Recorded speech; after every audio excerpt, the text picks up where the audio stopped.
ஆனால் உன் வாழ்க்கையிலே இந்த குறிப்பிட்ட பாவம் இருக்கிறது.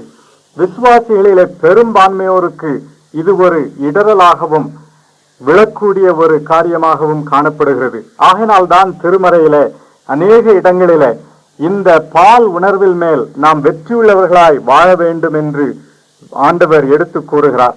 பால் உணர்வு ஆண்டவர் நமக்கு கொடுத்த ஈவுகளில் ஒன்றாகும். நம்முடைய உடல் பாவமானது அல்ல. இந்த உடலை நமக்கு கொடுத்தவர் நம்முடைய ஆண்டவர்.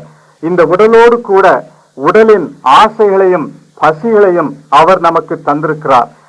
பால் உணர்வும் உடலை சார்ந்ததாகும். இது அவரால் கொடுக்கப்பட்ட ஈவு. ஆனால் இது நம்மை ஆளுவதற்கு நாம் இடம் கொடுக்க கூடாது. இந்த பால் உணர்வை நம்முடைய பாவ சுபாவம் ஆட்கொண்டு அதன் மூலமாக நம்முடைய வாழ்க்கையின் மேல் ஆதிக்கம் செலுத்த முயலும் பொழுது நாம் தவறிவிடுகிறோம். பலவிதமான தவறான செயல்களுக்கு இடம் கொடுத்து விடுகிறோம்.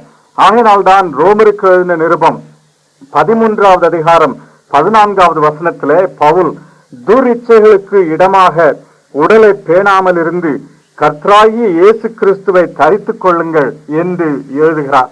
இப்படி துரிச்சைகளுக்கு இடம் கொடுத்து பால் உணர்வில் மேல் வெற்றி இல்லாமல் போன சில பக்தர்கள் எப்படி தவறி விழுந்து விட்டார்கள் என்று திருமறையிலே பார்க்கிறோம். பழைய ஏற்பாட்டிலே இதற்கு 3 உதாரணங்கள் இருக்கின்றன. முதலாவது உதாரணம் சிம்சோன். சிம்சோனை பற்றி நியாயாதிபதிகள் 14வது அதிகாரத்தை எடுத்து பார்ப்போம்.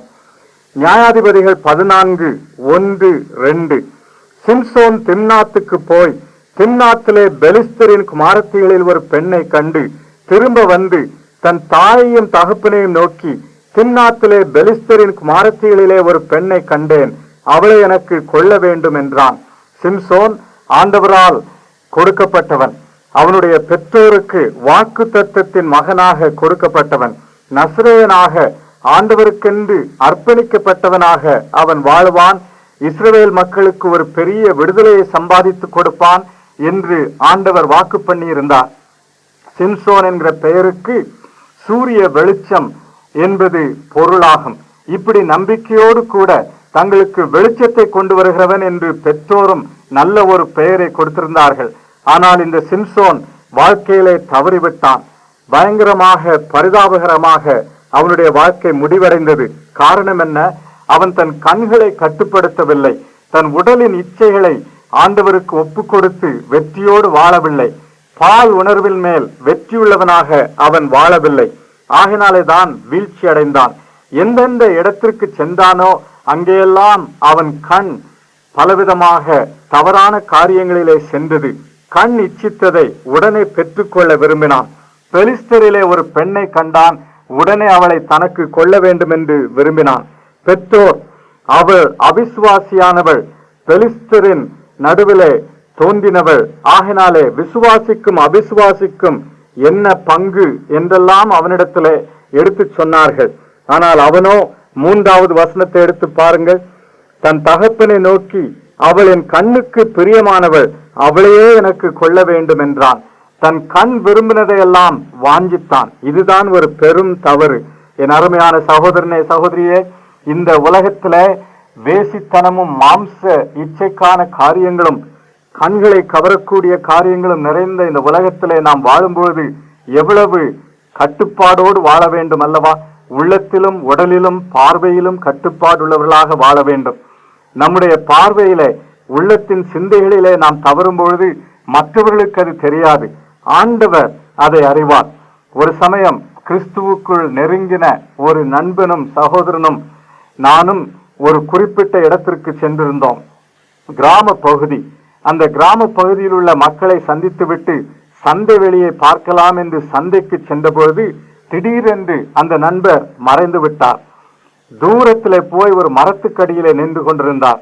நான் அவரை நெருங்கி சேர்ந்து, ஏன் ஓடி வந்து விட்டீர்கள் என்று கேட்டேன். அதற்கு அவர் சொன்னார், அந்த இடத்துல என் கண்களை என்னால் கட்டுப்படுத்த முடியவில்லை.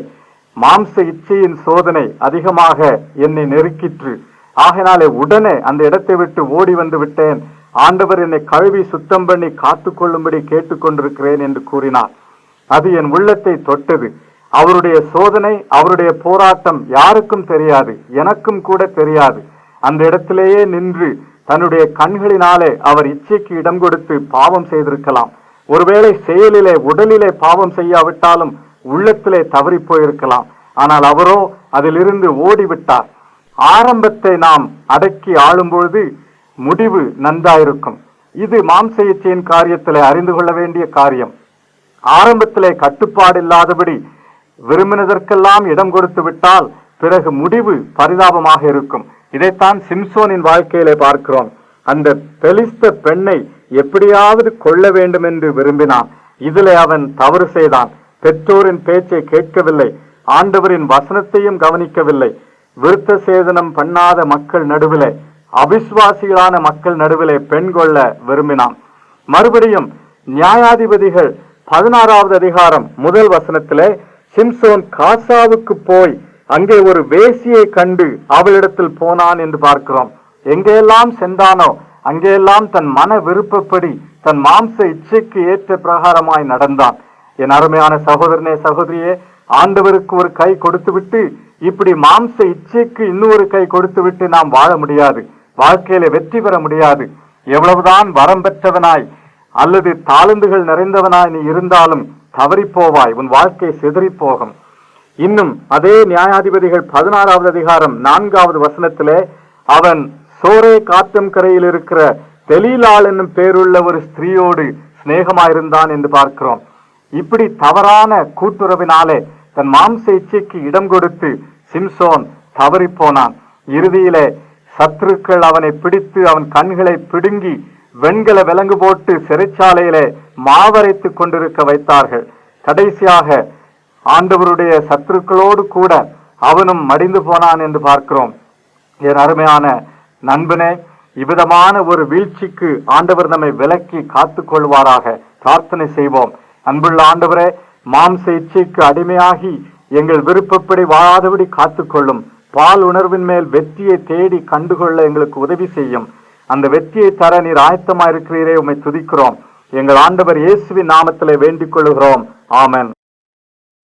ஒரு வாலிப தம்பி கூறினான், ஐயா, நான் ஆண்டவருக்காக எவ்வளவோ பெரிய காரியங்களை செய்ய விரும்புகிறேன். என் வாழ்க்கையை முழுவதும் அவருக்கு ஒப்பு கொடுத்து அவருக்காக இரத்தம் சிந்தவும் ஆயத்தமாயிருக்கிறேன். இயேசு கிறிஸ்துவின் நற்செய்தி சென்றிராத இடங்களுக்கு அவருடைய நற்செய்தியை எடுத்து செல்வதற்கு எந்த தியாகமும் செய்து அவருக்கு ஊழியம் செய்ய ஆயத்தமாயிருக்கிறேன். இப்படிப்பட்ட பெரிய வாஞ்சைகள் என் உள்ளத்தில் ஒரு பக்கம் இருக்கின்றன. ஆனால் அதே சமயத்தில் என் உள்ளத்தில் இன்னொரு பக்கம் மாம்ச இச்சை மேலோங்கி நிற்கிறது. அடிக்கடி நான் அசுத்தமான பழக்கத்திற்கு இடம் கொடுத்து என் உடலை தீட்டுப்படுத்தி விடுகிறேன். இப்படியாக பால் உணர்வின் மேல் வெற்றி இல்லாமல் வாழுகிறேன். இது என்னை இடர பண்ணுகிறது. என் வாழ்க்கை முன்னேற விடாதபடி, ஆண்டவருக்கென்று எதையும் நான் சாதிக்காதபடி என்னை தடுக்கிறது என்று கூறினான். எவ்வளவு உண்மை அல்லவா? அந்த தம்பியிடம் நான் சொன்னது என்ன தெரியுமா? தம்பி, நிச்சயமாக ஆண்டவர் உன்னை விடுவிப்பார். உன் உள்ளத்தில் இருக்கிற வாஞ்சையை பார்க்கிறார். சோர்ந்து போய் விட்டுவிடாதே. அடிக்கடி வழுக்கி விழுந்தாலும், பழக்கத்தின் மேல் அடிக்கடி உனக்கு தோல்வி ஏற்பட்டாலும் விட்டுவிடாதே. உன் உள்ளத்தின் வாஞ்சையை பார்க்கும் தேவன் நிச்சயமாக உன்னை தூக்கி எடுப்பார். உன்னை கழுவி சுத்தப்படுத்தி பயனுள்ள ஒரு பாத்திரமாக பயன்படுத்துவார் என்று கூறினார். ஆனால் எத்தனை தடவை மாம்ச இச்சையின் மேல் வெற்றி இல்லாததினாலே நம்முடைய வாழ்க்கை வீணாக்கப்படுகிறது. வாழ்க்கையை பாழாக்கி விடுகிறோம்.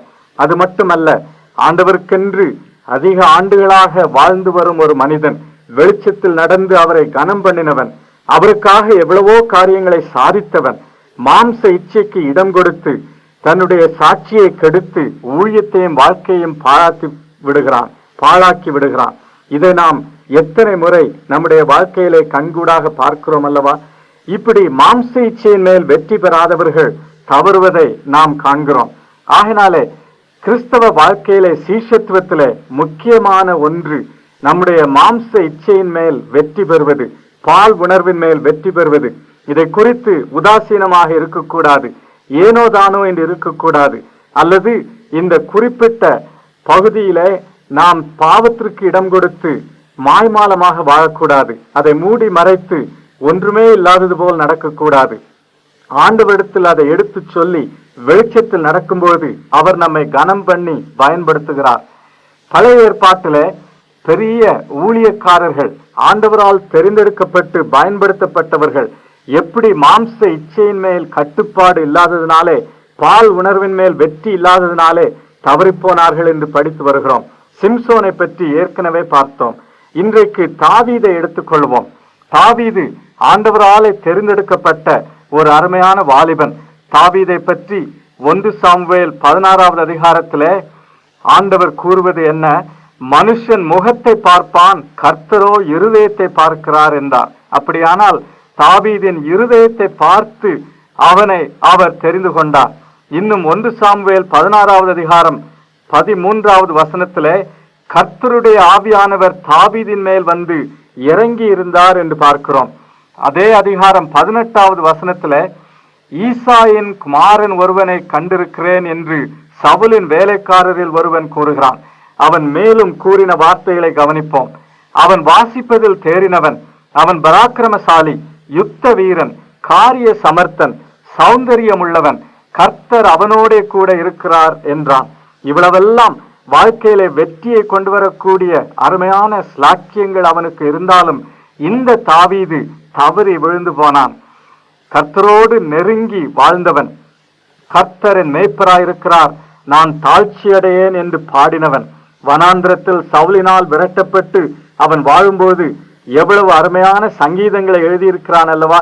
37வது சங்கீதம், 34வது சங்கீதம் போன்ற அருமையான சங்கீதங்களை எழுதின இந்த தாவீது விழுந்து போனான். 37வது சங்கீதத்தை எடுத்து பாருங்கள். தாவீதின் வார்த்தைகளை இங்கே கவனிக்கிறோம். 37வது சங்கீதம் 4வது 5வது வசனங்கள். கர்த்தரிடத்தில் மனமகிழ்ச்சியாயிரு, அவர் உன் இருதயத்தின் வேண்டுதல்களை உனக்கு அருள் செய்வார். உன் வழியை கர்த்தருக்கு ஒப்புவித்து அவர் மேல் நம்பிக்கையாயிரு, அவரே காரியத்தை வாய்க்க பண்ணுவார் என்று கூறுகிறான். இன்னும் 34வது சங்கீதத்திலே 15வது வசனத்தில் கர்த்தருடைய கண்கள் நீதிமான்கள் மேல் நோக்கமாயிருக்கிறது, அவருடைய செவிகள் அவர்கள் கூப்பிடுதலுக்கு திறந்திருக்கிறது. 10வது வசனம், சிங்க குட்டிகள் தாழ்ச்சி அடைந்து பட்டினியாயிருக்கும், கர்த்தரை தேடுகிறவர்களுக்கோ ஒரு நன்மையும் குறைவுபடாது. இப்படியெல்லாம் ஆண்டவரை அனுபவித்தவன், அவருக்காக அநேக காரியங்களை சாதித்தவன் இந்த தாவீது விழுந்து போனான். அவனுடைய வீழ்ச்சிக்கு காரணம் என்ன? வாழ்க்கையில கட்டுப்பாடோடு அவன் வாழவில்லை. 2 சாமுவேல் 5வது அதிகாரம் 13வது வசனத்துல ஒரு சம்பவத்தை பார்க்கிறோம். அவன் எப்ரோனில் இருந்து வந்த பின்பு எருசலேமில் இன்னும் அதிகமான மறுமனையாட்டிகளையும் ஸ்திரீகளையும் கொண்டான். ஒருவேளை நாம் கூறலாம், அந்த நாட்களிலே ராஜாக்கள் இப்படித்தான் பல மனைவிமார்களையும் மறுமனையாட்டிகளையும் கொண்டார்கள், ஆகையினால இதுல என்ன தவறு என்று ஒருவேளை நாம் கூறலாம். உண்மைதான். மற்ற மக்கள் சுற்றிலும் வாழ்ந்து வந்தவர்கள் இவ்விதமாக செய்தார்கள். அவர்களுடைய ராஜாக்கள் அநேக மனைவிமாரையும் மறுமனை மாட்டிகளையும் கொண்டார்கள். ஆனால் இஸ்ரவேலின் ராஜாவுக்கு தேவன் திட்டவட்டமாக ஒரு கட்டளை கொடுத்திருந்தார். உபாகமம் 17வது அதிகாரம் 17வது வசனத்திலே அதை பார்க்கிறோம். இஸ்ரவேலின் ராஜாவின் இருதயம் பின்வாங்கி போகாதபடி அவன் அநேகம் ஸ்திரீகளை படைக்க வேண்டாம், வெள்ளியும் பொன்னும் தனக்கு மிகுதியாய் பெருக பண்ணவும் வேண்டாம் என்று தேவன் கூறினார். அவன் அநேக ஸ்திரீகளை கொள்ளக்கூடாது என்று கூறியிருந்தார். ஆனால் தாவீது என்ன செய்தான்? தன் உடலின் ஆசையை கட்டுப்படுத்தாதபடி தனக்கென்று அநேக மனைவிமாரை சம்பாதித்துக் கொண்டான். தான் விரும்பின பெண்களையெல்லாம் தனக்கு மனைவியாக்கி கொண்டான். இப்படி மாம்ச இச்சைக்கு ஜன்னல் கதவை திறந்து கொடுக்கும்போது அது எல்லா கதவுகளையும் இடித்து தள்ளிக்கொண்டு உள்ளே வந்து விடுகிறது. ஆகையினால் தான் நாம் விழிப்புள்ளவர்களாய் இருக்க வேண்டும். ஒரு சின்ன காரியத்திலே மாம்ச இச்சைக்கு இடம் கொடுத்து விட்டால், இதுல என்ன தவறு இருக்கிறது என்று ஒரு புஸ்தகத்தை படித்து விட்டால், தவறான ஒரு காரியத்தை பார்த்து விட்டால் கட்டுப்பாடு உடனே உடைபடுகிறது. மாம்ச இச்சை நம்மை மேற்கொண்டு விட்டு விடுகிறது. வாழ்நாள் முழுவதுமே இந்த கட்டுப்பாடு அவசியம். வாலிப வயதில் தான் அவசியம் என்று கூற முடியாது. நடுத்தர வயதினருக்கும் சோதனை உண்டு, இன்னும் வயதாகிவிட்டவர்களுக்கும் கூட சோதனை உண்டு. ஆகினாலே வாழ்க்கையின் எந்த நிலையிலும் எனக்கு கட்டுப்பாடு அவசியமில்லை என்று கூற முடியாது. என்னை கேட்டுக்கொண்டிருக்கும் என் அருமையான சகோதரனே, சகோதரியே, உன் வாழ்க்கையிலே பரிசுத்தம் உண்டா? மாம்ச இச்சையின் மேலும் பால் உணர்வின் மேலும் வெற்றியோடு வாழ்கிறாயா? கட்டுப்பாடு நம்மால் முடியாத காரியம். பரிசுத்த ஆவியானவருக்கு நாம் நம்மை ஒப்பு கொடுக்க வேண்டும். அவர் தங்குகிற இடம் நம்முடைய உடல் என்று ஏற்கனவே பார்த்தோம். ஆகையினால இந்த உடலின் ஆசைகளையும் அவர் கட்டுப்பாட்டுக்குள்ளே கொண்டு வர வேண்டும். அவரே எஜமானராய் இருக்க வேண்டும். வாகனத்தை ஓட்டுகிறவராய் இருக்க வேண்டும். அப்பொழுதுதான் நமக்கு வெற்றி கிடைக்கும். ஆனால் தாவீது இந்த கட்டுப்பாடிலே தவறிவிட்டான், விழுந்து போனான். பிரார்த்தனை செய்வோம். அன்புள்ள ஆண்டவரே, எங்களுடைய வாழ்க்கையிலே மாம்ச இச்சையின் மேலும் பால் உணர்வின் மேலும் கட்டுப்பாடு உள்ளவர்களாய் வெற்றியுள்ளவர்களாய் வாழ உதவி செய்யும். கட்டுப்பாடை சிறிதேனும் தளர்த்தாதபடி காத்துக்கொள்ளும். பரிசுத்தாவியானவர் எங்களை ஆட்கொள்ளட்டும். இயேசுவின் நாமத்திலே வேண்டிக் கொள்கிறோம். ஆமென். சோதனையின் ஆரம்பம் அற்பமான ஆரம்பமானாலும் அது முக்கியமான ஆரம்பம். ஆரம்பத்தை விழிப்போடு கவனித்துக் கொள்ளுங்கள், அப்பொழுது முடிவு நன்றாயிருக்கும் என்று ஒரு கூற்று இருக்கிறது. இது ஆவிக்குரிய வாழ்க்கையில மிகவும் உண்மையான ஒரு கருத்தாகும். நம்முடைய சோதனை சிறியது என்று அதை உதாசீனம் செய்து விடுவோமானால், ஆரம்பத்திலேயே அதை கட்டுப்படுத்தவில்லையானால் அது வீழ்ச்சியில் கொண்டு போய் விட்டுவிடும். மாம்ச இச்சையின் காரியத்திலே இது மிகவும் உண்மையான ஒரு அனுபவமாகும். தாவீதின் வாழ்க்கையில இதை பார்க்கிறோம். தாவீது சவுலினால் விரட்டப்பட்டு வனாந்திரத்திலே வாழ்ந்தபொழுது பயத்தோடும் திகிலோடும் வாழ்ந்து வந்தான். எதிர்காலம் எப்படி இருக்குமோ, என்ன ஆபத்து தனக்காக காத்திருக்கிறதோ என்று எண்ணி குகைகளிலும் மலைகளிலும் வாழ்ந்து வந்தான். அப்பொழுது ஆண்டவரோடு நெருங்கி வாழ்ந்து வந்தான். அதற்கு பிறகு அவனை யூதாவுக்கு ராஜாவாக அபிஷேகம் பண்ணினார்கள். எப்ரோனிலே 7 ஆண்டுகள் யூதாவுக்கு ராஜாவாக இருந்தான்.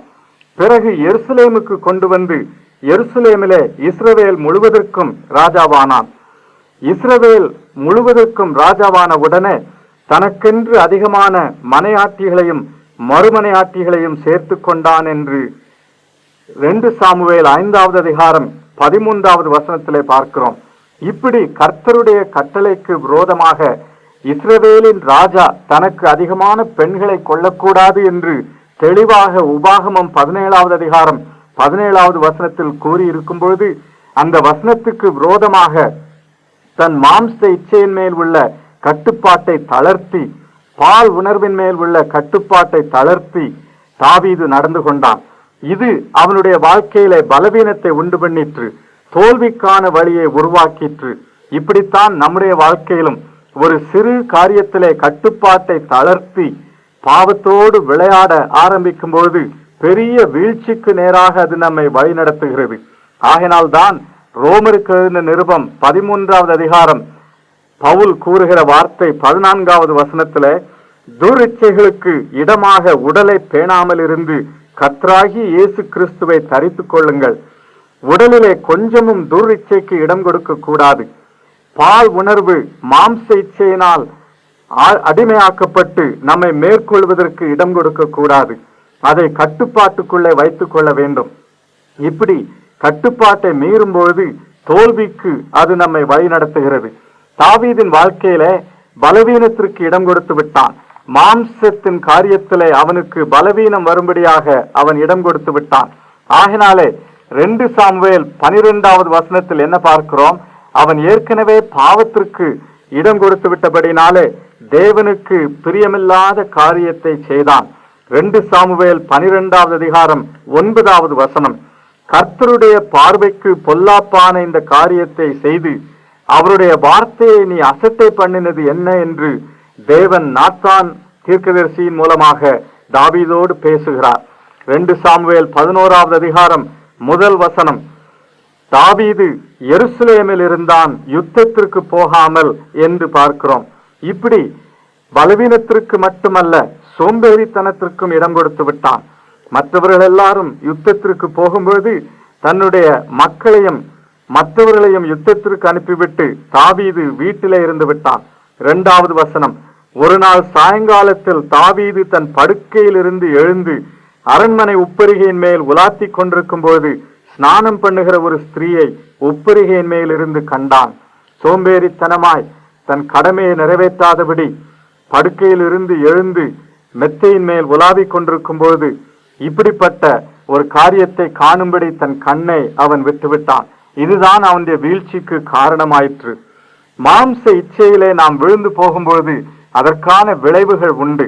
ஆண்டவர் நம்முடைய பாவத்தை மன்னித்தாலும் விளைவுகள் உண்டு என்பதை நாம் மறந்துவிடக் கூடாது. தாவீதின் குடும்பத்திலே இந்த விளைவுகளை பார்க்கிறோம். தாவீது விபச்சாரம் செய்தான், அடுத்தவனின் மனைவியை எடுத்துக்கொண்டான், உரியாவின் மனைவியாகிய பத்சேபாளை தனக்கு மனைவியாக்கி கொண்டான், உரியாவை கொலை செய்யும்படி வழி உண்டாக்கினான். இப்படி விபச்சாரத்திற்கும் கொலைக்கும் இடம் கொடுத்து விட்ட தாவீது தன்னுடைய குடும்பத்தில ஆசீர்வாதம் இல்லாதபடி, அமைதி இல்லாதபடி இருக்கக்கூடிய ஒரு நிலையை உண்டு பண்ணிவிட்டான். தாவீதின் முதல் மகன் அம்னோன் விபச்சாரத்தில் ஈடுபட்டான் என்று பார்க்கிறோம். அவனுடைய இன்னொரு மகன் அப்சலோம் கொலை பாதகனாகிவிட்டான். இப்படி குடும்பத்தின் அமைதி கலைந்தது. அந்த குடும்பத்தின் மக்கள் தேவனுடைய வழியில் நடக்காதபடி தங்கள் வழிகளிலே நடந்தார்கள்.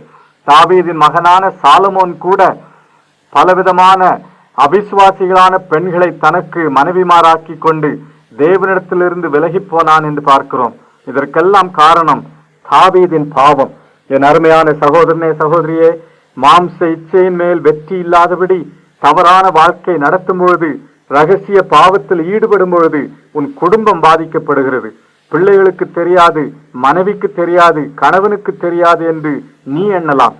ஆனால் அந்த பாவத்தின் மூலமாக உன் பிள்ளைகள் பாதிக்கப்படுகின்றன. குடும்பத்தின் எதிர்காலம், வருங்கால சந்ததியின் ஆசீர்வாதம் கெடுகிறது என்பதை நீ அறிவாயா? ஆகினாலே அதை ஒப்புக்கொண்டு அறிக்கையிட்டு மனம் திரும்ப வேண்டும். ஆண்டவர் இறங்கும்படி கேட்க வேண்டும். 2 சாமுவேல் 16வது அதிகாரத்திலே தாவீதின் குமாரனாகிய அப்சலோம் தாவீதின் சிங்காசனத்தை கைப்பற்றி கொண்டு தாவீதை எருசலேமை விட்டு விரட்டி அனுப்பும் பொழுது தாவீது என்ன செய்தான்? இதோ 2 சாமுவேல் 16வது அதிகாரத்திலே எப்படி தாவீது அழுது கொண்டு சென்றான் என்று பார்க்கிறோம். அவன் போகும்பொழுதெல்லாம் அழுது கொண்டு போனான் என்று பார்க்கிறோம். 2 சாமுவேல் 15வது அதிகாரம் 30வது வசனம், தாவீது தன் முகத்தை மூடி வெறும் காலால் நடந்து அழுது கொண்டு ஒலிவ மலையின் மேல் ஏறி போனான். அவனோடு இருந்த சகல ஜனங்களும் முகத்தை மூடி அழுது கொண்டு ஏறினார்கள் என்று பார்க்கிறோம். எவ்வளவு பரிதாபமான நிலை இல்லையா? இஸ்ரவேலிலே உயர்த்தப்பட்டு ஆண்டவருக்கு பிரியமான ராஜாவாயிருந்தவன் தன்னுடைய உடலின் ஆசைகளை கட்டுப்படுத்தாதபடியினாலே இந்த நிலைக்கு வந்து விட்டான். சாலமோனின் வாழ்க்கையை எடுத்து பார்ப்போம். சாலமோன் தேவனாலே உயர்த்தப்பட்டவன். அவனுடைய ஜெபத்திற்கு பதில் கொடுத்தார். அவனுக்கு ஞானத்தை தந்தார். எல்லா ராஜாக்களை பார்க்கிலும் விசேஷமானவனாக அவன் இருந்தான். தேவன் அவனுக்கு கொடுத்த வாக்கு தத்தத்தை 1 ராஜாக்கள் 3வது அதிகாரம் 12வது வசனத்தில் பார்க்கிறோம். ஞானமும் உணர்வும் உள்ள இருதயத்தை உனக்கு தந்தேன். இதிலே உனக்கு சரியானவன் உனக்கு முன் இருந்ததுமில்லை, உனக்கு சரியானவன் உனக்கு பின் எழும்புவதுமில்லை. நீ கேளாத ஐஸ்வர்யத்தையும் மகிமையையும் உனக்கு தந்தேன். உன் நாட்களில் இருக்கிற ராஜாக்களில் ஒருவனும் உனக்கு சரியானவன் இருப்பதில்லை என்று கூறினார். ஆனால் இதே சாலமன் 1 ராஜாக்கள் 11வது அதிகாரத்தை எடுத்து பாருங்கள். முதல் வசனத்திலே ராஜாவாகிய சாலமோன் அந்நிய ஜாதியாரான அநேகம் ஸ்திரீகளின் மேல் ஆசை வைத்தான். 2வது வசனம், அவர்கள் மேல் ஆசை வைத்து அவர்களோடு ஐக்கியமாயிருந்தான். 3வது வசனம், அவனுடைய ஸ்திரீகள் அவன் இருதயத்தை வழுவி போக பண்ணினார்கள். சாலமோன் வயது சென்றபோது அவனுடைய மனைவிகள் அவன் இருதயத்தை அந்நிய தேவர்களை பின்பற்றும்படி சாய பண்ணினார்கள். அதனால் அவனுடைய இருதயம் அவன் தகப்பனாகிய தாவீதின் இருதயத்தை போல் தன் தேவனாகிய கர்த்தரோடே உத்தமமாயிருக்கவில்லை. இப்படி சாலமோன் தவறிப்போனான். இது அவனுடைய பின் சந்ததியாரையும் அவனுடைய ராஜ்யத்தையும் பாதித்தது. அருமையான நண்பனே, நம்முடைய பால் உணர்வின் மேல் வெற்றியுள்ளவர்களாய் இருக்க வேண்டும் என்பதை இது காட்டுகிறது. பிரார்த்தனை செய்வோம். அன்புள்ள ஆண்டவரே, எங்கள் உடலின் ஆசைகளின் மேலும் பால் உணர்வின் மேலும் வெற்றியுள்ளவர்களாய் இருக்க எங்களுக்கு உதவி செய்யும். அந்த வெற்றியை தேடி பெற்றுக்கொள்ள கற்றுத்தாரும். இயேசுவின் நாமத்திலே வேண்டிக் கொள்கிறோம். ஆமென். ஏதேன் தோட்டத்திலே சாத்தான் ஏவாளை சோதித்த போது தேவன் அவளுக்கு சொல்லியிருந்த வார்த்தையின் மேல் சந்தேகத்தை கொண்டு வந்தான். அவளையும் ஆதாமையும் பார்த்து தேவன் நன்மை தீமை அறியக்கூடிய விருட்சத்தின் கனியை புசிக்க கூடாது என்று திட்டவட்டமாக கூறியிருந்தார். ஆனால் சாத்தான் அந்த வார்த்தையின் மேல் சந்தேகத்தை கொண்டு வந்தான். ஆதியாகமம் 3வது அதிகாரம் 5வது வசனத்தை பார்ப்போம். சர்ப்பம் ஸ்திரீயை நோக்கி, நீங்கள் சாகவே சாவதில்லை, நீங்கள் இதை புசிக்கும் நாளிலே உங்கள் கண்கள் திறக்கப்படும் என்றும் நீங்கள் நன்மை தீமை அறிந்து தேவர்களைப் போல் இருப்பீர்கள் என்றும் தேவன் அறிவார் என்று அந்த சர்ப்பம் சொன்னது. ஆண்டவர் என்ன கூறியிருந்தார்? ஆதியாகமம் 2வது அதிகாரம் 17வது வசனம், நன்மை தீமை அறியத்தக்க விருட்சத்தின் கனியை புசிக்க வேண்டாம், அதை புசிக்கும் நாளில் சாகவே சாவாய் என்று கட்டளையிட்டிருந்தார். சாத்தான் சாக மாட்டாய் என்று கூறினான். இப்படித்தான் நம்முடைய உடலை பற்றி தவறான கருத்துக்களை இந்த உலகத்திலே சாத்தான் நமக்கு கொடுத்து மாம்ச இச்சையின் பாவத்திலே நாம் விழுந்து விடும்படி நம்மை வழிநடத்துகிறான். பால் உணர்வின் மேல் வெற்றி இல்லாதவர்களாய் வாழ்வதற்கு நம்மை நடத்தி விடுகிறான். நம்முடைய உடலை பற்றி திருமறை கூறியிருக்கும் சத்தியங்களை நாம் அறிந்து கொள்வோமானால், அவற்றை நம்புவோமானால், அவற்றை கை கொள்ளுவோமானால் பால் உணர்வின் மேல் வெற்றியுள்ளவர்களாய் இருக்கலாம். ஆனால் சாத்தான் என்ன சொல்லுகிறான்? இந்த உடல் உனக்குரியது, இந்த உடலினால் ஏற்படும் சோதனைகளை மேற்கொள்ளாவிட்டால் உன்னால் வாழவே முடியாது. ஆகையினாலே இந்த சோதனைகளை சமாளிப்பதற்கு நீ என்ன செய்யலாம்? இந்த சோதனைக்கு இடம் கொடுத்து விடு, இந்த ஆசைகளுக்கு இச்சைகளுக்கு இடம் கொடுத்து விடு என்று கூறுகிறான். இது அவன் கூறுகிற பொய்யாகும். திருமறை உடலை பற்றி என்ன கூறுகிறது? அதைத்தான் 1 கொரிந்தியர் 6வது அதிகாரத்திலே படித்து வருகிறோம். உடலை குறித்து திருமறை கூறும் போதனைகளை இந்த அதிகாரத்திலே பவுல் நமக்கு தருகிறார். நம்முடைய உடல் கடவுளால் உருவாக்கப்பட்டு நமக்கு கொடுக்கப்பட்டது. நம்முடைய உடல் நம்முடைய ஆண்டவராகிய இயேசு கிறிஸ்துவின் அவயவமாயிருக்கிறது, உறுப்பாயிருக்கிறது. நம்முடைய உடல் பரிசுத்தாவியானவரின் ஆலயமாயிருக்கிறது. நம்முடைய உடல் அதிக விலை மதிப்புள்ளது. கிறிஸ்துவின் இரத்தத்தால் விலைக்கு வாங்கப்பட்டது, மீட்டு கொள்ளப்பட்டது என்று இதுவரைக்கும் பார்த்தோம். இனி 5வது சத்தியமாக, நம்முடைய உடல் நித்தியத்திற்கென்று உருவாக்கப்பட்டது, நித்தியமாக வாழப்போகிறது என்பதை நாம் அறிய வேண்டும். 14வது வசனம், 1 கொரிந்தியர் 6:14, தேவன் கர்த்தரை எழுப்பினாரே, நம்மையும் தமது வல்லமையினாலே எழுப்புவார். நித்தியத்திற்கென்று நம்முடைய சரீரம் எழுப்பப்படும். சாவு இந்த சரீரத்துக்கு இறுதியான அனுபவம் அல்ல. நாம் செத்து போனாலும் உயிரோடு எழுப்பப்படுவோம். ஆகையினாலே நித்தியத்திற்கென்று இந்த சரீரம் உருவாக்கப்பட்டிருக்கிறது. இந்த உயிர்த்தெழுதலை பற்றி 1 கொரிந்தியர் 15வது அதிகாரத்திலும் பார்க்கிறோம். 1 கொரிந்தியர் 15:22, ஆதாமுக்குள் எல்லாரும் மரிக்கிறது போல கிறிஸ்துவுக்குள் எல்லாரும் உயிர்ப்பிக்கப்படுவார்கள். 42வது வசனம், மரித்தோரின் உயிர்த்தெழுதலும் அப்படியே இருக்கும், அழிவுள்ளதாய் விதைக்கப்படும், அழிவில்லாததாய் எழுந்திருக்கும். நம்முடைய உடலை பற்றி பவுல் கூறுகிற சொற்கள் இவை. நம்முடைய உடல் அழிவுள்ளதாய் விதைக்கப்படுகிறது, அதாவது செத்து புதைக்கப்படுகிறது, அழிவில்லாததாய் எழுந்திருக்கும். அழியக்கூடாத உடலாய் அது எழுப்பப்படும் உயிர்த்தெழுதலே என்று கூறுகிறார். 43வது வசனம், கனவீனம் உள்ளதாய் விதைக்கப்படும், மகிமை உள்ளதாய் எழுந்திருக்கும், பலவீனம் உள்ளதாய் விதைக்கப்படும், பலம் உள்ளதாய் எழுந்திருக்கும். ஜென்ம சரீரம் விதைக்கப்படும், ஆவிக்குரிய சரீரம் எழுந்திருக்கும். ஜென்ம சரீரமும் உண்டு, ஆவிக்குரிய சரீரமும் உண்டு என்று கூறுகிறார். பின்பு அதே அதிகாரத்திலே 52வது 53வது வசனங்களை எடுத்து பார்ப்போம். எக்காலம் தொனிக்கும், அப்போது மரித்தோர் அழிவில்லாதவர்களாய் எழுந்திருப்பார்கள், நாமும் மறுரூபமாக்கப்படுவோம். அழிவுள்ளதாகிய இது அழியாமையையும், சாவுக்கேதுவாகிய இது சாவாமையையும் தரித்து கொள்ள வேண்டும். நம்முடைய உடல் உயிர்த்தெழுதல்ல மகிமையுள்ள உடலாக, மாற்றப்பட்ட உடலாக இருக்கும் என்பதை அவர் தெளிவாய் இங்கு எடுத்து கூறுகிறார். நாம் மறுரூபமாக்கப்படுவோம் என்கிற போதனையையும் 51வது வசனத்தில் தருகிறார். நம்முடைய உயிர்த்தெழுதலின் சரீரம் மறுரூபமாக்கப்பட்ட சரீரமாக, மகிமை அடைந்த சரீரமாக இருக்கும். 1 தெசலோனிக்கேயர் 4வது அதிகாரத்தை எடுத்து பார்ப்போம். 16வது வசனம், கர்த்தர் தாமே ஆரவாரத்தோடும் பிரதான தூதனுடைய சத்தத்தோடும் தேவ எக்காலத்தோடும் வானத்திலிருந்து இறங்கி வருவார். அப்பொழுது கிறிஸ்துவுக்குள் மரித்தவர்கள் முதலாவது எழுந்திருப்பார்கள் என்று கூறியிருக்கிறது. என் அருமையான சகோதரனே, சகோதரியே, இப்படி நித்தியத்திற்கென்று உருவாக்கப்பட்ட உடல், மகிமையான உடலாக மாறக்கூடிய உடல், எப்போதும் தேவனோடு வாழக்கூடிய இந்த உடல், இதை நாம் அசுத்தத்திற்கு ஒப்பு கொடுக்கலாமா? அது மட்டுமல்ல, இந்த உடலை நாம் அசுத்தத்திற்கு ஒப்பு கொடுத்தால் நிச்சயமாய் தண்டிக்கப்படுவோம் என்றும் திருமறை போதிக்கிறது. அவருடைய ஈவாகிய இந்த உடலை நாம் கேடாக நடத்தும்போது நமக்கு தண்டனை இருக்கிறது. 2 தீமோத்தேயு 2வது அதிகாரம் 22வது வசனத்திலே பவுல் தீமோத்தேயுவுக்கு கொடுத்த அறிவுரையை கவனிப்போம். பாலியத்திற்குரிய இச்சைகளுக்கு நீ விலகி ஓடி சுத்த இருதயத்தோட கர்த்தரை தொழுது கொள்கிறவர்களுடனே நீதியையும் விசுவாசத்தையும் அன்பையும் சமாதானத்தையும் அடையும்படி நாடு என்று கூறுகிறார். பாலியத்துக்குரிய இச்சைகளை விட்டு நாம் விலகி ஓட வேண்டும். நம்முடைய உடல் நித்தியத்திற்காக உருவாக்கப்பட்டது என்று சொன்னோமே, அப்படியானால் விசுவாசியின் உடலும் அவிசுவாசியின் உடலும் நித்தியமாக வாழுமா என்று கேட்கலாம். ஆம், அவிசுவாசியின் உடலும் கூட நித்தியமாக வாழும். ஆனால் அவிசுவாசி தன் உடலிலே நடப்பித்த பாவங்களுக்காக நியாயம் தீர்க்கப்படுவான். வெளிப்படுத்தின விசேஷம் 20வது அதிகாரம் 12வது வசனம், மரித்தோராகிய சிறியோரையும் பெரியோரையும் தேவனுக்கு முன்பாக நிற்க கண்டேன். அப்பொழுது புஸ்தகங்கள் திறக்கப்பட்டன. ஜீவ புஸ்தகம் என்னும் வேறொரு புஸ்தகமும் திறக்கப்பட்டது.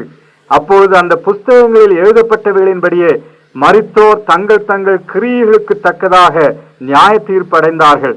அவிசுவாசிகளாக உயிரோடு எழுப்பப்பட்டவர்கள் தங்கள் உடலிலே செய்த தீமைகளுக்காக தங்கள் செயல்களுக்காக நியாய தீர்ப்பை பெற்றுக் கொள்வார்கள்.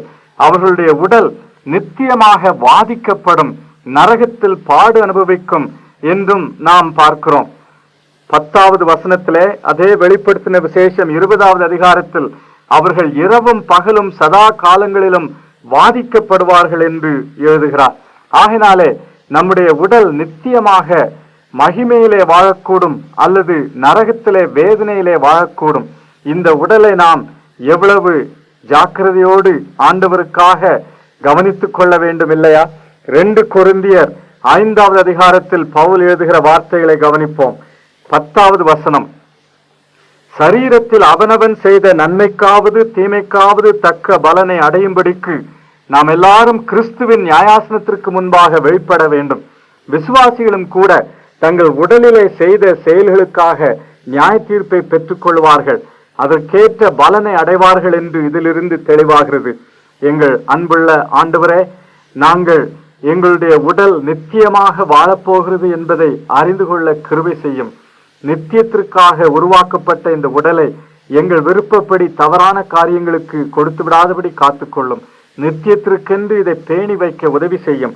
ஒரு நாளிலே இந்த உடலில் செய்த செயல்களுக்காக நாங்கள் கணக்கு கொடுக்க வேண்டுமே, ஆகையினாலே விழிப்புள்ளவர்களாய் ஜீவிக்க கற்றுத்தாரும். எங்கள் இரட்சகர் இயேசுவின் நாமத்திலே வேண்டிக் கொள்கிறோம். ஆமென். 1 கொரிந்தியர் 6வது அதிகாரம் 18வது வசனம், வேசித்தனத்திற்கு விலகி ஓடுங்கள். மனுஷன் செய்கிற எந்த பாவமும் சரீரத்திற்கு புறம்பாயிருக்கும். வேசித்தனம் செய்கிறவனோ தன் சுய சரீரத்திற்கு விரோதமாய் பாவம் செய்கிறான். பால் உணர்வின் மேல் வெற்றியுள்ளவர்களாய் வாழ வேண்டும். மாம்ச இச்சைக்கு அடிமைப்பட்டுவிடக் கூடாது என்று இந்த நாட்களிலே கற்று வருகிறோம். பால் உணர்வின் வெற்றிக்கு அடிப்படை இந்த 1 கொரிந்தியர் 6வது அதிகாரம் 12வது வசனம் முதல் கொடுக்கப்பட்டிருக்கிற சில சத்தியங்கள். 1 கொரிந்தியர் 6வது அதிகாரம் 12 முதல் 20 வரைக்கும் பவுல் நம்முடைய உடலை பற்றிய சில சத்தியங்களை தருகிறார். இந்த சத்தியங்களை ஏற்றுக்கொள்வோமானால், அவற்றை நம் நினைவில் வைத்துக் கொள்வோமானால், நம்முடைய மாம்ச இச்சைகளுக்கும் பால் உணர்வுக்கும் அடிமைப்பட்டு விட மாட்டோம். நம்முடைய உடல் எத்தன்மை உள்ளது, அது நமக்கு எப்படி கிடைத்தது என்பதை உணர்வோமானால் வெற்றியோடு நம்மை காத்துக் கொள்வோம். இந்த உடலை பற்றி பவுல் சொல்லுகிற சத்தியங்களிலே முதலாவது சத்தியம், இந்த உடல் கடவுளால் உருவாக்கப்பட்டது, நமக்கு ஈவாக கொடுக்கப்பட்டது. இந்த உடல் கிறிஸ்துவின் அவயவமாய் இருக்கிறது. கிறிஸ்துவின் அவயவமாகிய இந்த உடலை ஒரு வேசியின் அவயவமாக்கிவிடக் கூடாது என்று 15வது வசனத்திலே 16வது வசனத்திலே கூறுகிறார். இந்த உடல் பரிசுத்தாவியானவரின் ஆலயமாய் இருக்கிறது. அவர் தங்குகிற ஆலயமானபடியினாலே பரிசுத்தமாக தூய்மையாக காத்து கொள்ளப்பட வேண்டும். அது மட்டுமல்ல, அவர்தாமே இந்த உடலை காத்துக் கொள்வார். அவருடைய ஆளுகைக்கும் ஆதீனத்திற்கும் நம்மை முழுவதுமாக ஒப்பு கொடுக்கும் பொழுது அவர் பரிசுத்தமாக காத்துக் கொள்வார். இன்னும் பாவத்திற்கு கொடுக்கப்பட்ட இந்த உடலை அவர் விலை கொடுத்து வாங்கியிருக்கிறார். நம்முடைய ஆண்டவர் தம்முடைய உடலையும் தம்முடைய இரத்தத்தையும் கிரயமாக கொடுத்து நம்முடைய உடலை வாங்கியிருக்கிறார். ஆகையினால இது விலை மதிப்புள்ளது, நமக்கு சொந்தமானதல்ல, தேவனால் உருவாக்கப்பட்டது, அவரால் மீட்டு கொள்ளப்பட்டது. ஆகையினால இது அவருக்குரியது என்று பார்த்தோம். இன்னும் 5வது சத்தியமாக, இந்த உடல் நித்தியத்திற்கென்று உருவாக்கப்பட்டது, நித்தியமாக வாழப்போகிறது. ஆகையினால இதை நித்தியத்திற்கென்று காத்து கொள்ள வேண்டும் என்று பார்த்தோம். இனி இறுதியாக 6வது சத்தியமாக இந்த பகுதியிலே கொடுக்கப்படுகிற சத்தியம், வேசித்தனம் நம் உடலையும் ஆள் தத்துவத்தையும் அழித்துவிடும், நியாய தீர்ப்பை கொண்டு வரும். ஆகையினாலே வேசித்தனத்திற்கு விளைவுகள் உண்டு என்பதை நாம் அறிந்து கொள்ள வேண்டும். 1 கொரிந்தியர் 6வது அதிகாரம் 9வது 10வது வசனங்களிலே பவுல் சொல்வதை கவனிப்போம். அநியாயக்காரர் தேவனுடைய ராஜ்யத்தை சுதந்திரிப்பதில்லை என்று அறியீர்களா? வஞ்சிக்கப்படாதிருங்கள்.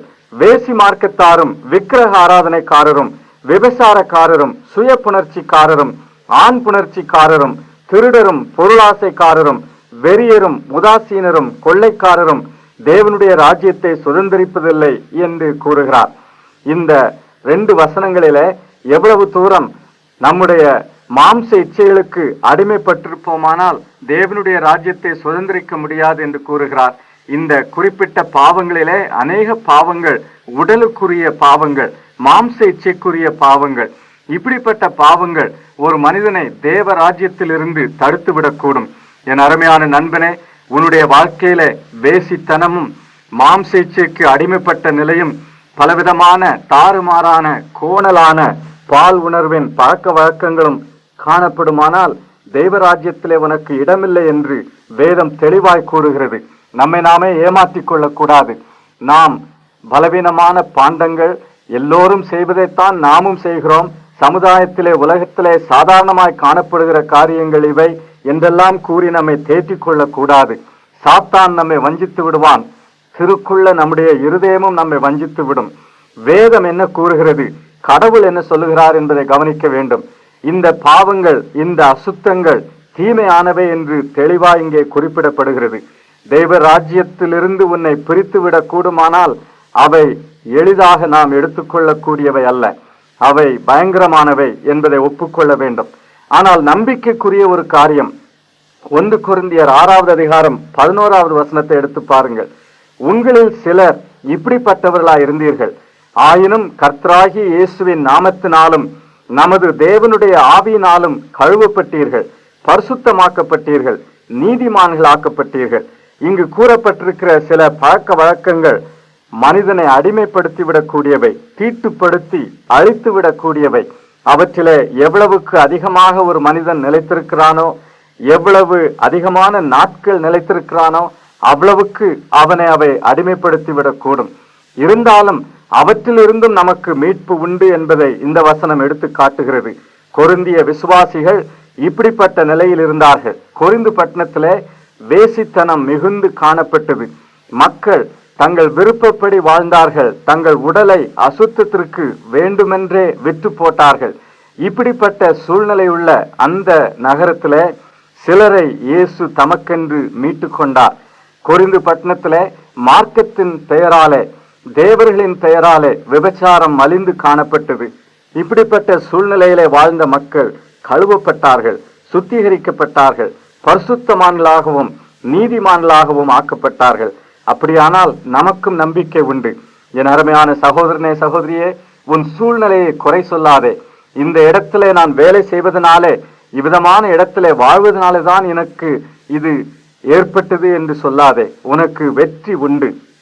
இந்த பால் உணர்வுக்கு நாம் அடிமையாக விடும்போது அது நம்முடைய உடலை பாதிக்கிறது. நிச்சயமாக அசுத்தமான பழக்க வழக்கங்களுக்கும் வேசித்தனத்திற்கும் நம்மை நாம் கொடுக்கும்போது அதன் விளைவுகள் உடலிலே காணப்படுகின்றன. இன்றைக்கு பால் உணர்வு சம்பந்தமான நோய்கள் அதிகமாக காணப்படுகின்றன.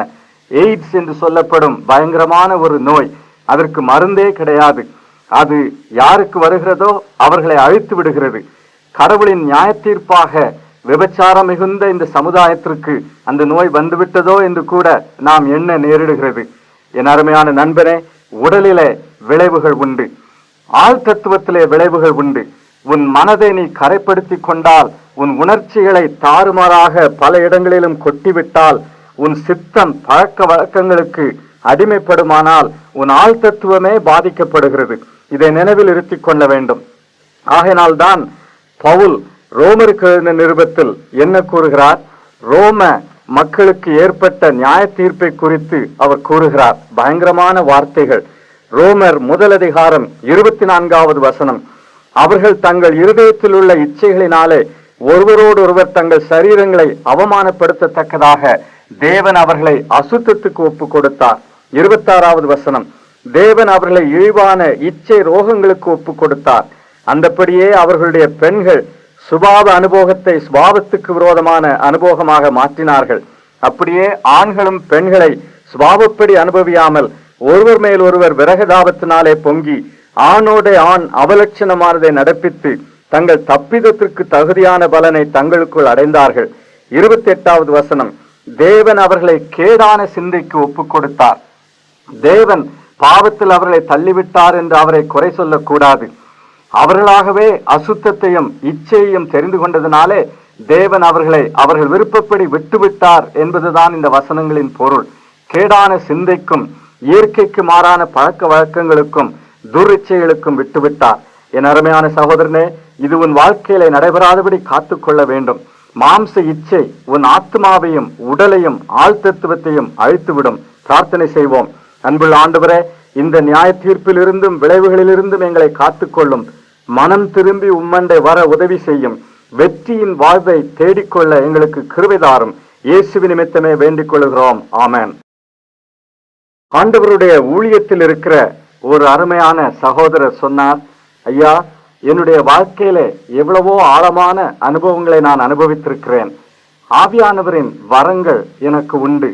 அவருடைய நாமத்திலே அநேக செயல்களை நான் செய்திருக்கிறேன். அவருக்காக பலமான ஊழியத்தை செய்து வருகிறேன். இருந்தாலும் என் வாழ்க்கையிலே திருப்தி இல்லை.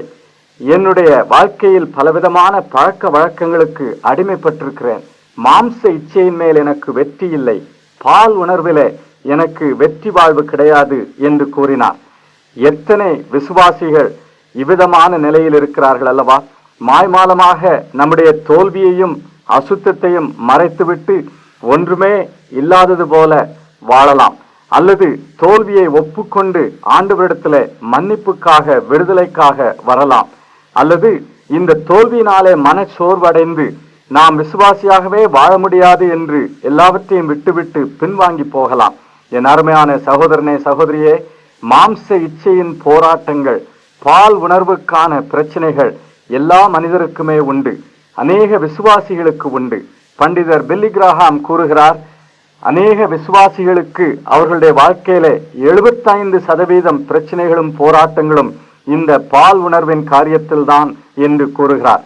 இதன் மேல் ஒரு மனிதன் வெற்றி பெறுவது எப்படி என்று அந்த ரகசியத்தை கண்டுகொண்டு விட்டால், வெற்றியை அனுபவித்தால் அவன் தன் விசுவாச வாழ்க்கையிலே வெற்றியோடு இருக்க முடியும் என்றும் கூறுகிறார். எவ்வளவு உண்மை! உன்னுடைய வாழ்க்கையில மாம்ச இச்சையின் மேல் வெற்றி உண்டா? பால் உணர்வின் மேல் வெற்றியுள்ளவனாக தூய்மையாக வாழ்கிறாயா? இல்லையானால் உன்னுடைய குறையையும் பாவத்தையும் அறிக்கையிட வேண்டும். ஆண்டவர் நிச்சயமாய் விடுதலை தருவார். ஏற்கனவே இதை பற்றி நாம் கவனித்திருக்கிறோம். 1 கொரிந்தியர் 6 9, 10 கொரிந்தியர் விசுவாசிகள் எப்படிப்பட்ட வாழ்க்கையிலிருந்து ரட்சிக்கப்பட்டார்கள் என்று பவுல் எடுத்து காட்டுகிறார். அநியாயக்காரர் தேவனுடைய ராஜ்யத்தை சுதந்திரிப்பதில்லை என்று அறியீர்களா? வஞ்சிக்கப்படாதிருங்கள். வேசி மார்க்கத்தாரும் விக்கிரக ஆராதனைக்காரரும் விபசாரக்காரரும் சுயபுணர்ச்சிக்காரரும் ஆண்புணர்ச்சிக்காரரும் திருடரும் பொருளாசைக்காரரும் வெறியரும் உதாசீனரும் கொள்ளைக்காரரும் தேவனுடைய ராஜ்யத்தை சுதந்திரிப்பதில்லை என்று தெளிவாய் கூறுகிறார். இந்த வார்த்தைகளை கேட்கும் பொழுது மன மடிவு அடைந்து சோர்ந்து போகக்கூடாது. ஏன்? அடுத்த வசனத்தை பாருங்கள். 11 உங்களில் சிலர் இப்படிப்பட்டவர்களாய் இருந்தீர்கள். ஆயினும் கர்த்தராகிய இயேசுவின் நாமத்தினாலும் நமது தேவனுடைய ஆவியினாலும் கழுவப்பட்டீர்கள், பரிசுத்தமாக்கப்பட்டீர்கள், நீதிமான்களாக்கப்பட்டீர்கள் என்று கூறுகிறார். அசுத்தத்திலும் வேசித்தனத்திலும் வாழ்ந்தவர்களுக்கும் நம்பிக்கை உண்டு.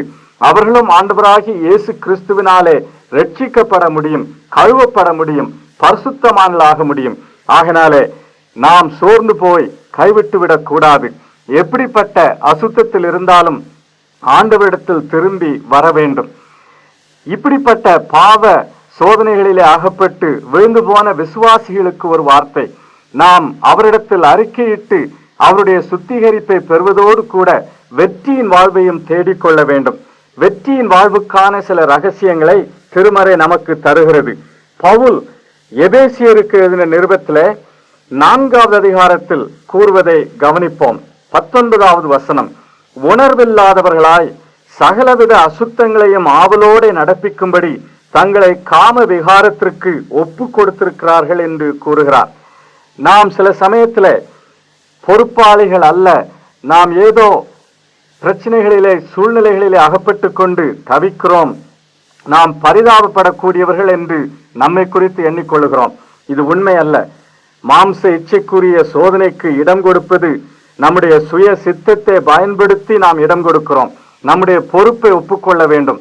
நாம் பொறுப்பில்லை, ஏதோ பரிதாபப்படக்கூடியவர்கள், சூழ்நிலையினாலே நாம் தவிக்கிறோம் என்று நம்மை பற்றி நாமே கூறிக்கொள்ளக் கூடாது. இந்த வசனத்திலே பவுல் தெளிவாய் கூறுகிறார், காம விகாரத்திற்கு அசுத்தங்களை ஆவலோடு நடப்பிப்பதற்கு அவர்கள் ஒப்பு கொடுத்தார்கள் என்று கூறுகிறார். நம்முடைய பொறுப்பை நாம் ஒப்புக்கொண்டு ஆண்டவரின் உதவியை நாட வேண்டும். ரோமருக்கு எழுதின நிருபம் 13வது அதிகாரம் 14வது வசனத்திலே, துரிச்சைகளுக்கு இடமாக உடலை பேணாமல் இருந்து கர்த்தராகிய இயேசு கிறிஸ்துவை தரித்துக் கொள்ளுங்கள் என்று திருவசனம் கூறுகிறது. நம்முடைய உடலிலே துரிச்சைகளுக்கு இடம் கொடுக்க கூடாது. சோதனைக்கான காரியங்களை பேணி வைத்துக் கொண்டு வெற்றி வேண்டும் என்று ஜெபித்தால் வெற்றி கிடைக்காது. எந்த இடத்திலே சோதனை வருமோ அந்த இடத்துக்கு செல்லக்கூடாது. எந்த கூட்டுகளினாலே நட்புகளினாலே சோதனைகள் வருமோ அந்த மனிதரோடு சேரக்கூடாது. இப்படி நம்மை சோதனைக்கு விலக்கி காத்துக்கொள்ள வேண்டும். மாம்ச இச்சையை தூண்டிவிடக்கூடிய காரியங்களிலே ஈடுபடக்கூடாது. எந்த காட்சிகளை பார்க்கிறோம், எந்த நூலை வாசிக்கிறோம், எந்த சங்கீதத்தை கேட்கிறோம் என்பதெல்லாம் முக்கியம். துரிச்சைகளுக்கு இடமாக உடலை பேணாமல் ஆண்டவராகி இயேசு கிறிஸ்துவை தரித்துக் கொள்ள வேண்டும். நம்மை முழுவதும் அவருக்கு ஒப்பு கொடுக்க வேண்டும்.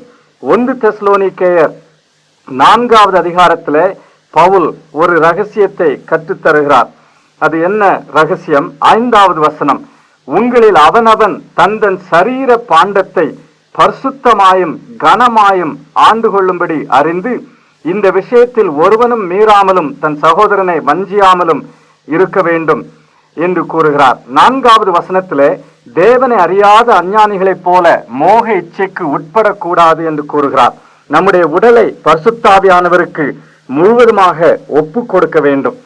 3வதாக தீமோத்தேயுவில் ஒரு ரகசியத்தை பார்க்கிறோம். 2 தீமோத்தேயு 2வது அதிகாரம் 22வது வசனம், பாலியத்துக்குரிய இச்சைகளுக்கு நீ விலகி ஓடி சுத்த இருதயத்தோட கர்த்தரை தொழுது கொள்கிறவர்களுடனே நீதியையும் விசுவாசத்தையும் அன்பையும் சமாதானத்தையும் அடையும்படி நாடு என்று கூறுகிறார். எந்த இடத்திலே சோதனை ஏற்படுகிறதோ உடனே அதை விட்டு ஓட வேண்டும் என்று இங்கே பார்க்கிறோம். ஆதியாகமம் 39வது அதிகாரம் 9வது வசனத்திலே போத்திபாரின் மனைவி யோசேப்பை சோதித்து பாவத்திற்கு அழைத்த பொழுது யோசேப்பு சொன்னது என்ன? நான் இத்தனை பெரிய பொல்லாங்குக்கு உடன்பட்டு தேவனுக்கு விரோதமாய் பாவம் செய்வது எப்படி என்றான். 12வது வசனத்திலே அவள் அவனுடைய வஸ்திரத்தை பற்றி பிடித்து என்னோட சயனி என்றாள். அவனோ தன் வஸ்திரத்தை அவள் கையிலே விட்டு வெளியே ஓடி போனான் என்று பார்க்கிறோம். சோதனையின் இடத்தை விட்டு ஓடி போக வேண்டும். திருவசனத்தினாலே நம்முடைய உள்ளத்தையும் வாழ்க்கையையும் நிறைத்து கொள்ள வேண்டும். இதை 119வது சங்கீதத்திலே பார்க்கிறோம். 119வது சங்கீதம் 9வது வசனம், வாலிபன் தன் வழியை எதனால் சுத்தம் பண்ணுவான்? உமது வசனத்தின்படி தன்னை காத்துக் கொள்கிறதுனால் தானே என்று பார்க்கிறோம். வசனத்தினாலே நம்மை நிறைத்துக் கொள்ள வேண்டும். வசனம் நம்மை ஆளும்படி இடம் கொடுக்க வேண்டும். அப்பொழுது நமக்கு வெற்றி உண்டு. நம்முடைய எண்ணங்களையும் பார்வையையும் நாம் கட்டுப்படுத்தி கொள்ளும்போது சோதனை நம்மை இழுத்து கொண்டு போய்விடாது. ஆகினால்தான் ஆண்டவர் சொன்னார், மத்தேயு 5வது அதிகாரம் 28வது வசனத்திலே, ஒரு ஸ்திரீயை இச்சையோடு பார்க்கிற எவனும் தன் இருதயத்தில் அவளோட விபசாரம் செய்தாயிற்று என்று கூறினார். மத்தேயு 15வது அதிகாரத்திலே இருதயத்திலிருந்து பொல்லாத சிந்தனைகளும் கொலைபாதகங்களும் விபசாரங்களும் வேசித்தனங்களும் வருகின்றன என்று கூறுகிறார். நம்முடைய உள்ளத்தையும் பார்வையையும் சிந்தனையையும் காத்துக்கொள்ள வேண்டும். ஆகையினாலே முதலாவது நம்முடைய சோதனையை நாம் ஒப்புக்கொள்ள வேண்டும், நம்முடைய பொறுப்பை உணர வேண்டும். அடுத்தபடி நம்முடைய உடலை முழுவதுமாய் பரிசுத்தாவியானவருக்கு கீழ்ப்படுத்த வேண்டும். நம்முடைய சிந்தனைகளையும் எண்ணங்களையும் காத்துக்கொள்ள வேண்டும். வசனத்தினால் நம்மை நிறைத்துக் கொள்ள வேண்டும். பாவமுள்ள இடத்திலிருந்து ஓடி ஒழித்துக் கொள்ள வேண்டும். நம்முடைய உடலிலே சோதனைக்குரிய காரியங்களை பேணி வைக்கக்கூடாது. பிரார்த்தனை செய்வோம். அன்புள்ள ஆண்டவரே, பால் உணர்வின் மேல் வெற்றிக்கான வழியை எங்களுக்கு காட்டி தருகிறீர். எங்களால் இது கூடாது, ஆனால் உம்முடைய பலத்தினாலே சாத்தியமாகும். உம்மை சார்ந்து வெற்றியை பெற்றுக்கொள்ள உதவி செய்யும். இயேசுவின் நிமித்தமே வேண்டிக் கொள்கிறோம். ஆமென்.